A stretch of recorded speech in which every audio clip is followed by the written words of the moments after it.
Hello everyone and welcome back to This is the Police. It's day 67. The Freeburg Tribune says 21-year-old Allison Bell, victim of brutal murder. The Golden Bird says City Hall intern found dead in apartment. And the Fact says Freeburg housing construction affordable. Great. Everybody's good. Somehow everybody's good. Beasley didn't come at Beasley! The court is deciding the custody case of my children today. They're crying and afraid they won't be allowed to live with me. I have to get this hearing. Can you give me the day off? Yeah! Too tired? Yeah, sure. Yeah, sure. Our house burned down last night and my elderly father was inside. We need to somehow make sense of this and start planning the funeral. Can I take off work today? Yes. I'm so fucking generous. Let's go with whiskey tinge today.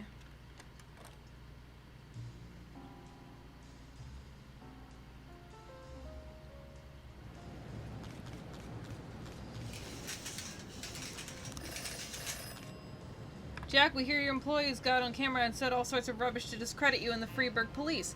We had to put pressure on the TV studio to close down the show. From now on, keep your chatty little monkeys over there in Chet. As for Baloney and Sterling, I want them gone by tomorrow. As Freeburg police failed to detect the appearance of a famous serial killer in the city, it's become clear that your detectives are simply not up to the challenge. You have 7 days to fully update your detective roster.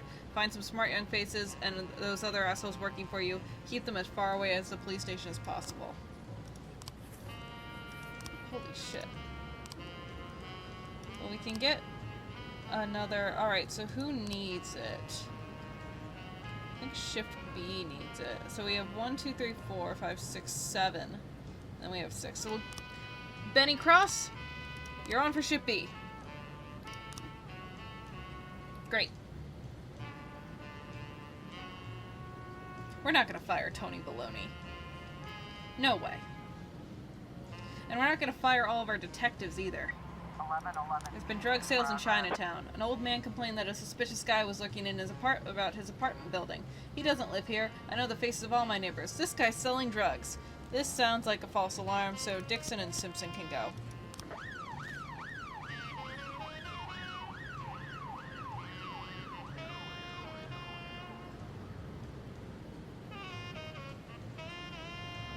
Shift A is actually looking pretty sharp.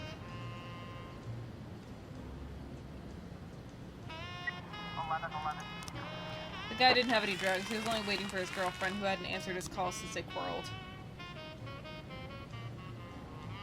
It was a false alarm, guys.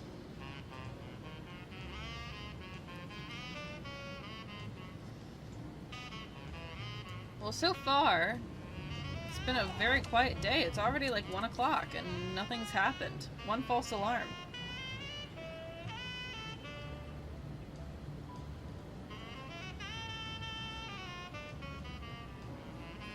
Now 2:30. Oh, there we go. Assault with a deadly weapon at the city center. This is what I'm talking about. A man attacked a sales girl at a flower shop when she refused to give him a bouquet of roses on credit. Eyewitnesses report that the man struck the poor girl with a pistol and started to choke her with some packing tape. All the while he kept yelling, "I just want to be treated like a human." Alright, Pogdana, Stovall, get on out there.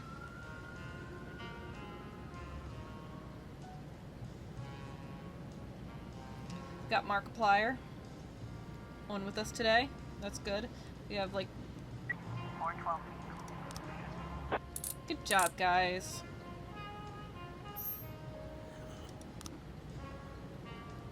Man, Stovall is great. He's one of the few left who's been with us since the beginning.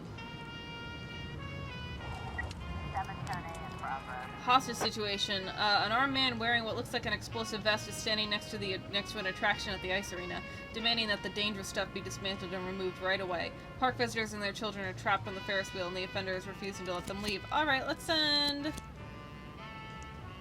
We'll keep White, and Dixon, and Simpson, so... Send these guys. Luckily the ice arena is like right here, so they won't be gone for very long.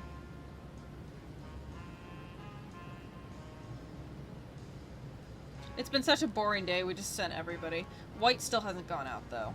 So, We'll send out White on the next one. She's just been sitting at the station all day. 710-8. Good job, guys. Awesome. 712. Abduction in the suburbs. White, you're going out. Oh, sorry. White's going out. Felipe Santos said that his former business partner, together with 3 armed accomplices, broke into his house and demanded money. Santos couldn't pay. Keeps all his cash in the bank. So they kidnapped the man's wife and their infant and took them to an abandoned house in the outskirts of the suburbs. They ordered him to return with the money within 3 hours.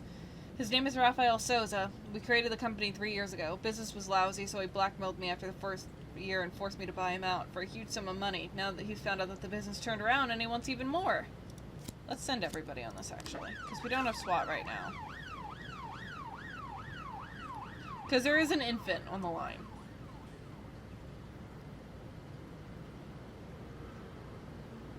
Markiplier's past 1,300. 410 p.m. There's been a homicide at a motel. The motel manager saw some people dragging a limp body from one of the rooms. Now they're tearing the room apart, obviously looking for something. Alright. Fishbach, Markiplier, you and Ping Chin go out.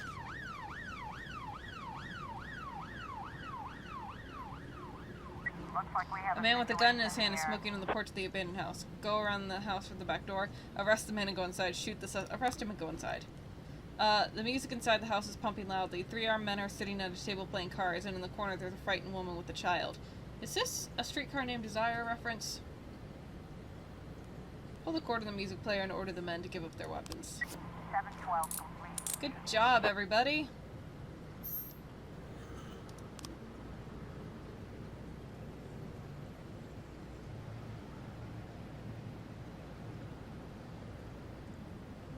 I do really like the map. Drug possession report. No new frames, that's fine. Hit and run, no new frames. Theft, no new frames. We've got a situation There are people here. shining flashlights inside the room, and the voices of the perpetrators are raised. This is the police. Come out with your hands up, drop the weapons and secure the room. Wait till the criminals exit on their own. Come out with your hands up. The criminals are confused. One has a knife, and the rest just have flashlights. There's a body on the floor covered in stab wounds. We have you surrounded. Drop everything and reach for the sky. Shoot the man holding the knife. Take aim at the armed criminal. We have you surrounded. 410 complete. Good job, guys. Man, fucking... Oh yeah, Floridor is still our best. 24 officers, but Jesus Christ.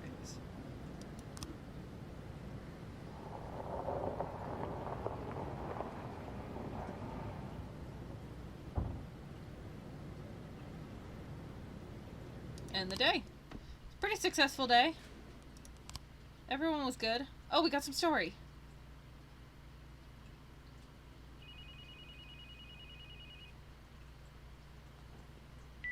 Boyd here, and I hope you have a hell of a good reason for calling me in the middle of the night. I'm sorry, Mr. Boyd. I'll call you back later. No, wait, you're the girl from the prosecutor's office. Lana, right? Yes, exactly. Oh, I'm so embarrassed, Mr. Boyd. The first thing Mrs. Broom told me about you is that you almost never sleep. I don't sleep too much either, so I thought I'd call you and apologize for last time. But it wasn't the last time, was it? Well, I've been going over our conversation in my mind, and I realized how stupid I sounded. You're the chief of police, and there's a strange girl calling you, saying she'll be the next city prosecutor, just to share the news, I guess. I must have sounded crazy. Not so crazy as you imagine, Lana. When I learned I was going to be police chief, my parents were already dead, and my only friend was working 1,000 miles away from Freeburg. Wife and kids were relaxing on a distant island in the middle of the ocean. Took me 6 hours to get a hold of them. But I had to share the news with someone, or I would have gone mad. All the more because I was surrounded by half a dozen cops who figured they were ahead of me for the job. I figured you were feeling about the same. It's like you're reading my mind. Now I'm like an outcast here. Most of them still think that Mrs. Broom was joking or trying to show her deputies that she's in charge of appointing her successor. But I know it's no joke. For some reason, I didn't doubt it, Lana. That's probably why I'm calling you. I know it's selfish. I'm sure your wife isn't too keen on girls calling you at night. My wife and I, well, we're not living together. Maybe I'm the loneliest man in town, and that's why you called, to talk to someone even lonelier than you, huh? Oh, jeez. Lana? Lana? You know, Mr. Boyd, maybe I'm an idiot, but until this moment, I didn't realize how lonely I am. Wow. Well, you're in luck, because now you can call me anytime. But if you do, you'll have to call me Jack. Jack? It'll take more than one phone call to get used to that. Well, we're not in a hurry, are we? True. I like Lana. Alright, Freebird Tribune says that boutique sales invite stampede. The Golden Bird says that 44% of Freeburg believes homosexuality is contagious. Just so you know, as a lesbian, by watching this video, there's a 44% chance that you will also become gay. And the fact says that the authentic uniform of German General Karl Wolff discovered at the city dump. Still everything's good? Let's go to work. I'm so tired, I can hardly walk straight. Sure. Sure. Oh, geez, another house fire? Sure. Jesus Christ, sure. No, you can't go see a filming. Gorshkov! No, you can't have the day off because of your band. Christ, people! Fire in the brain.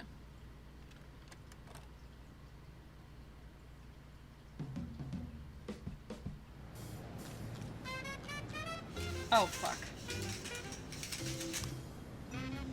25-year-old Pamela Cox, a stripper from the club Twister, was brutally murdered in her home. SWAT sent mole and cross. Nice, nice. Share that with our staff.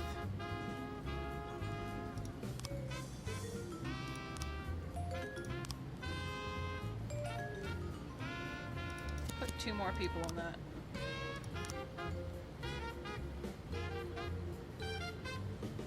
We just gotta get through it.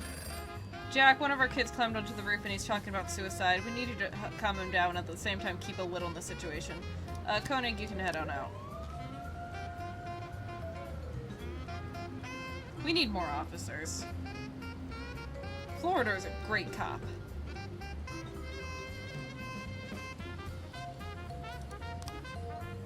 Okay, open investigation. Jack, ooh, that music's loud. Jack, I'm so glad you've lived up to my expectations and accepted the rules of the game. So far the feds are chasing their own tails, but you're following the trail of coins I've left for you. Feel how they're still warm to the touch? You're getting close. Sorry about your detective. I was just so excited to try out my new trap, but I swear it will never happen again.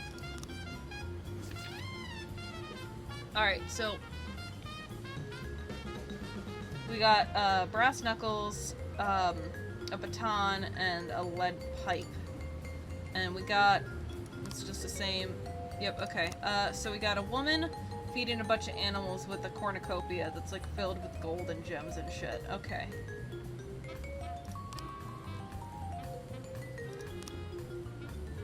Helen Wheels, Life Wire Store, Beef Busters, Fortune Bank. It's probably Fortune Bank, isn't it? 910B in progress. Robbery at the Constitution 2000 arcade. A group of teenagers cleaned out a video rental cash register while the owner, Bruno Boyce, was occupied in the back room. The store employee recognized one of the robbers, a regular at the arcade room. Alright, Hunter and Scott, head on out.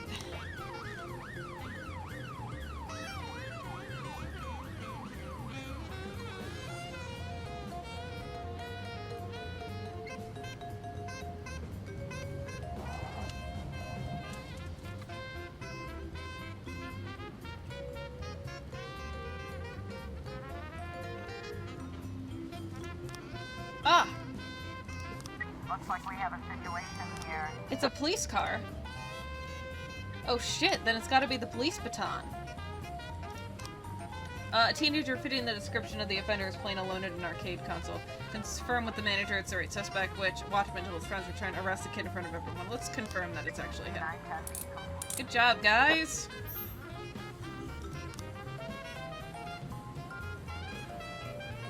Well, to be fair... Oh my god, it's Sips!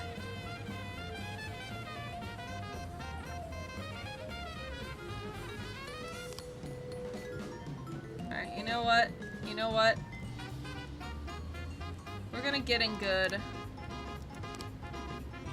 Damn it.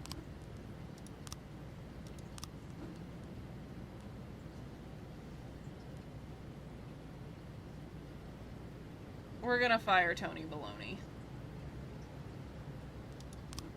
But we're gonna fire him to hire Sips. Because Sips is like...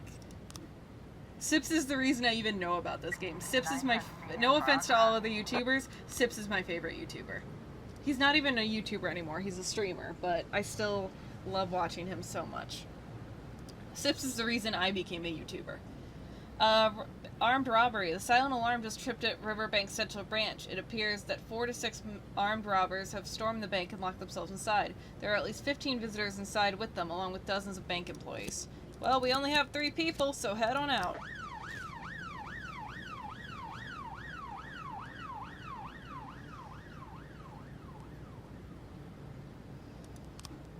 Sterling is 260, yeah. But her dad just died. We can't fire her illegally. 311A is There's been a fight at the Ice Prince Cafe. 15 hooligans burst into a cafe, broke the furniture into splinters, wounded the manager, and badly beat another young man. A man armed with a gun was at the scene and he fired a warning shot, but the hooligans only laughed and continued their rampage. They're destroying everything in the area. They're probably not going to want to go alone. They're not, so we have to wait. People aren't going to get back in time.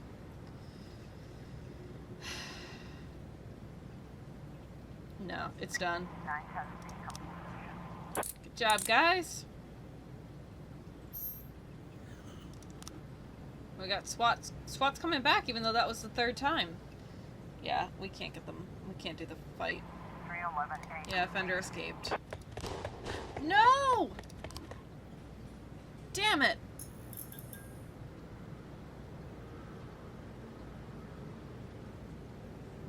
Hunter and Scott, I hope you're proud of yourselves. The civilians died because you were too cowardly to go out there by yourselves.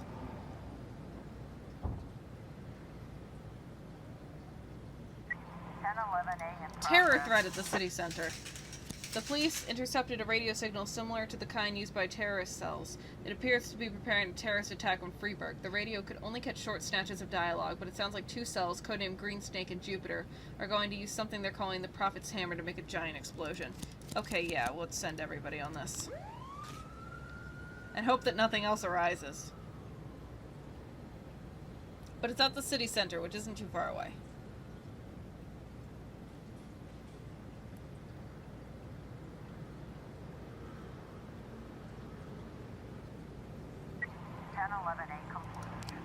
There weren't any terrorists in the abandoned apartment, and no sign of imminent attack. The signal was transmitted by a toy radio. God damn it.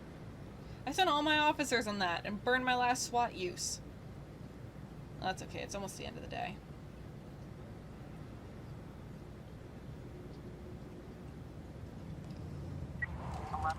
Drug sales in the ghetto.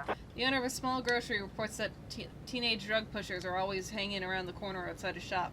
I'm tired of calling this in. You cops never do anything. The disappointed man then abruptly hung up. Well, then we're gonna send our best. So many stripes are going out on that. One new frame found, but he's not wearing a red sweater. Oh, that might be it. I think that's the last one we need. Yeah! Cullen Marcus, hospital head physician. Suburb. Cullen Marcus lives here in a luxurious house with a swimming pool. Cullen Marcus spends much of his time at work. Then let's try to get him at work.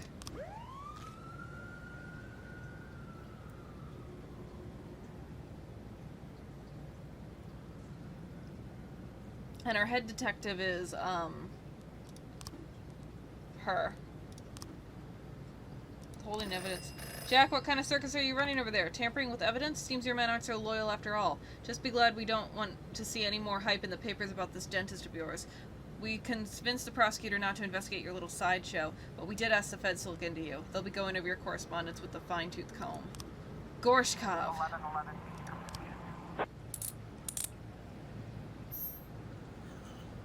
Gorshkov, I trusted you. Yeah, but Ethan will understand, won't he? Offender caught. Hell yes. Hell yes. End the day.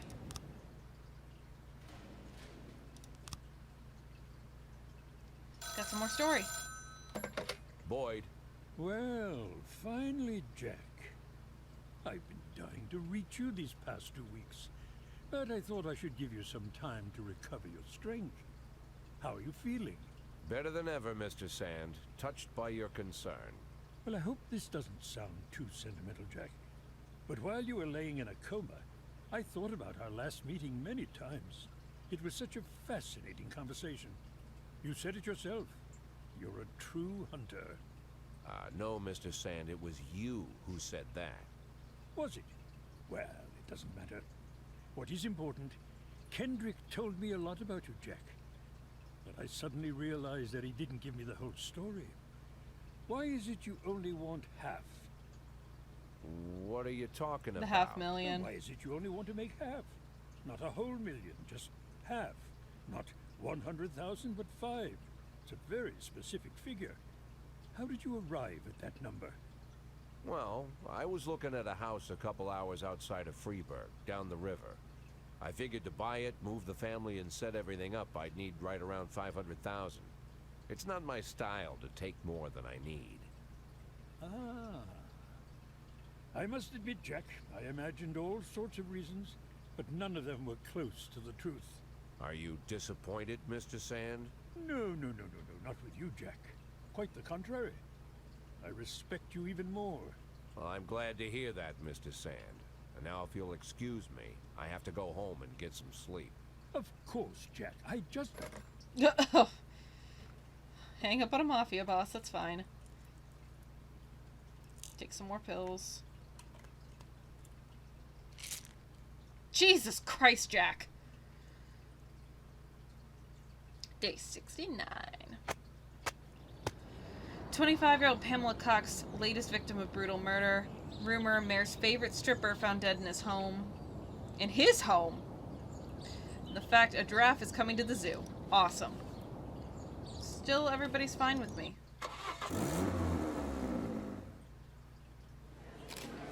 Good morning. Mr. Boyd, what's the reason you called this press conference today? It's an emergency, an important announcement. It's my duty to warn the people of Freeburg that there's a new predator wandering our streets, one who preys on young girls. Our sources tell us that 2 murders have already happened in the city, and the maniac is nicknamed the dentist as the killer. Why have you been so slow to warn the public? Blame the feds, blame the mayor's office, or no comment. I can't comment on an ongoing investigation. The dentist is only one man. Can't the Freeburg Police Department handle one crazed loner? It's not so simple. The feds have been looking for the dentist across the country for years, but hopefully in our small city he won't find it so easy to hide. Do you believe it's specifically girls who are in danger? Yes, no. Caution can't hurt. I would advise girls not to wear provocative clothing and not overdo it with the makeup. Jesus Christ. Do you have any information on the identity of the killer? We have hard to say. That'll be all. That's all the information I can share with you for now. Thank you. Oh. Alright, well, actually I think that's a real good place to stop. Because we've been going for a little under half an hour now. So thank you everybody so much for watching. I've been Rael, and I will see you next time. Bye!